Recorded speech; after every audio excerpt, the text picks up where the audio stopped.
on the Sega Genesis with obviously better graphics. The music was pretty good. It wasn't as good as the original by most people's opinions. However, it was still a pretty good soundtrack. However, it wasn't as inspired. Like, the levels weren't as well designed. It wasn't as fun to play as the original game. I never really played it nearly as much as I thought I would. Now, some of that may have to do with the fact it wasn't created by Sunsoft. It was actually created by a company called Software Creations.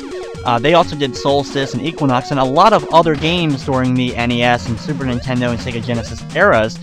However, they're just really not as well known, and a lot of their games were rather hit or miss amongst reviews. Now, they did create another Blaster Master game for the Game Boy Color. It was called Blaster Master Enemy Below, or Meta Fight X. Now, this was essentially, at first glance, a port of the NES game now for the Game Boy Color, with nice colorful graphics and all, but obviously scaled down to fit on the Game Boy screen. The music was still there, but obviously turned into a Game Boy soundtrack. The game was basically the same, however, they did change up the level design and, like, format of the top-down level. So, it was basically like playing a remixed version of Blaster Master 1, which was a lot of fun. It was actually a pretty solid game. Not as good as the original, because, you know, obviously you're not going to attach as many memories to it, and it really wasn't that well known of a game, but it was definitely a pretty decent game. Now, we are actually back in stage number 2, as I just accidentally went the wrong direction for a second. We come back here, we're actually going to be entering another random door that we saw pretty much early on in the game. We're going to be traveling through this door and going up a very long wall at the end here in order to make it to another whole area we haven't been to yet. Like I mentioned before, this wall was so long that we wouldn't have been able to travel up it with just the hover ability. So here we go, we travel upwards. As you can see, it easily rides up the wall. And then we're going to get off the wall and travel over. As you can see, when I flipped upside down for a second, I immediately fell off, because that's our next ability that we're going to be getting, the ability to travel upside down on ceilings. Now we're going to travel south here and enter this door, and that'll lead us to stage number 7. Now, the first thing you're going to be noticing about stage number 7 is that it's a very red-filled area. It's kind of like entering either hell or entering a volcano, whichever way you prefer. I'm just going to say we're inside the, like, center of the planet, so we're going to say we're more into a volcano-esque place. We are nearing the end of the game. We actually have this area. Then we go to stage number 8, and that's where we're actually going to be completing the game. So we don't have too much left in terms of actual levels to go through. However, of course, they couldn't put them right back to back from one another. We're going to have to do some more backtracking to previous stages in order to make it to the final stage of the game. We'll actually be going back to stage number 3. Now, unfortunately, we have a rather long path to get through this place. We have to go through a lot of screens before we'll actually get to the boss room. Relatively not too confusing. There is a few times that you'll have to enter a certain door instead of others. Like right here, you don't want to go to the top door. You actually want to travel all the way to the bottom of the room in order to enter the door in the lower right corner. And as you can see, using my ability of wall walking, I'm able to maneuver my ship the way I want it to in order to travel downwards. A lot of this place is like this, a long hallway with a few enemies, depending upon what type of enemies is always different. However, then you enter another one of these rooms where you blow through random rocks and get to another hallway. Not exactly much variety, however, at least the enemies do change between each of the long hallway parts of these stages. Continue on, watch out for these guys, but it really is just beneficial, just keep moving. You may take damage a little bit, but most of them just go right over your head with absolutely no problems. As you can see, right there, that one just went right through me, really no damage done. Have the long hallway, go through the door at the end. We have a little bit of platforming now to deal with these rock platforms as we continue on. Enter the door at the end. Now here, you're going to want to head straight down to the right. You don't want to travel up in this area. And then when you get to this area, you'll have a couple more choices.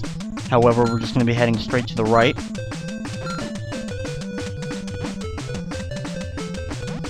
Now we have another random room, just jump through the platforms, enter here. And now we have another one of the very long hallways with a few random enemies to take out. Just keep on moving and shoot them as you go. You can usually take them out before they even fall on top of you.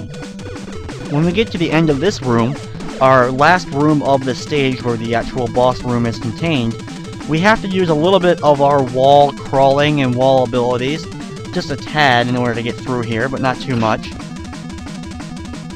Most of it can be bypassed by just jumping up. However, you can use the wall maneuvering if you want. When we travel back through this area, when we get the actual ceiling crawling ability, we'll have to do a little bit more than we're doing now. Now, you could also use your hover if you want to. However, just going up the wall is just as easy. Now, when we entered this area, as you can see early on, it's very similar in design to stage number 4's top-down place. Instead of the water from the sewer system, though, we're dealing with the volcanic lava, but the same mechanics for maneuvering around it remain the same. You want to be careful, not necessarily move out of the way to try to dodge some enemies. You don't want to accidentally fall into the lava.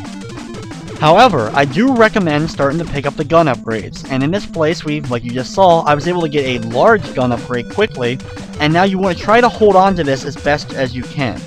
Since you get 3, if you have 0 and you get the 3, you can see it's kind of a homing shot that can be used to take out some of these enemies.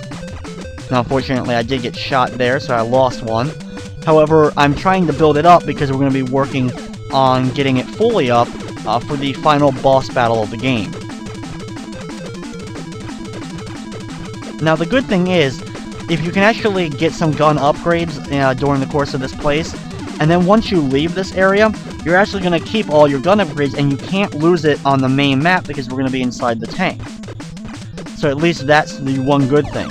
Now, as you just saw, I was able to upgrade my gun once again from another one of the big ones, so by just getting those two, you actually could have full gun. However, I did take 1 hit of damage, so I don't have max gun, but I have just about as good. The gun only changes a little bit from this one when it's fully maxed out. Now, we're only going to have one more enemy to deal with on this very last platform. You can either avoid him or take him out, and then you're going to enter the boss battle. Now, this battle is a rematch against the giant frog.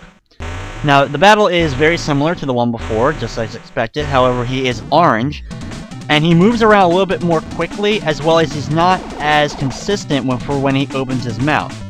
His projectile weaponry is definitely a lot more harder to judge as well, because he shoots out different things, such as the fire that falls into a certain direction. However, some of his moves remain the same. The one thing that definitely doesn't change is our strategy. You want to attack him more from the sides than you want to at the front, because obviously you're going to get hit a lot easier if you're standing right in front of his mouth than if you're to the side. Usually if you're to the side, to the left or right, you can easily see the fire projectile coming at you a split second, and you can begin moving around.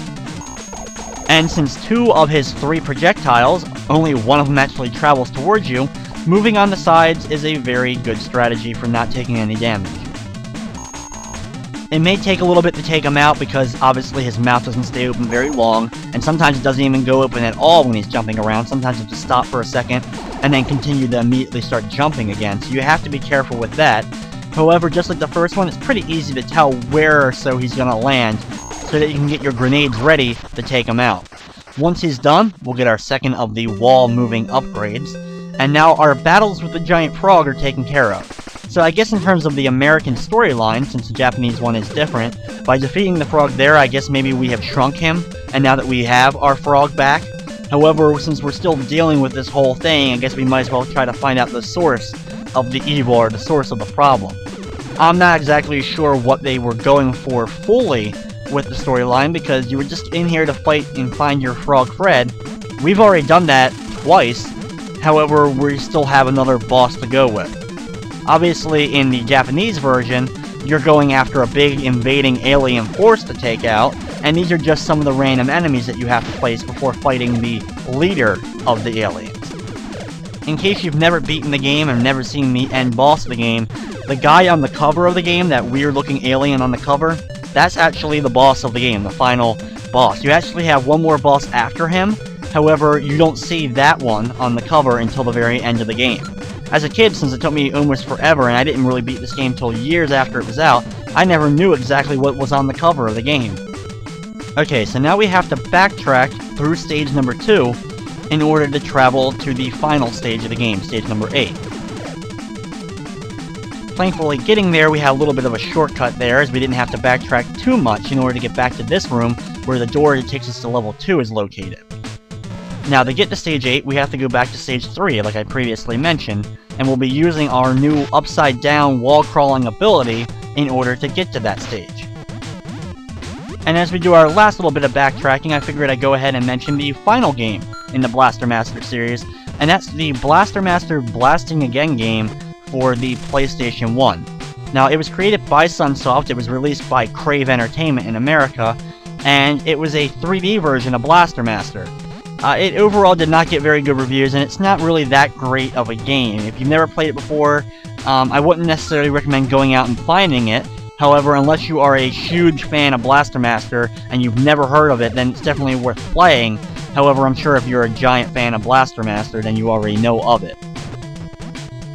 Unfortunately, that was the last game with the Blaster Master name in it, and after it was released, Sunsoft basically pulled out of the North American market, and they really haven't created any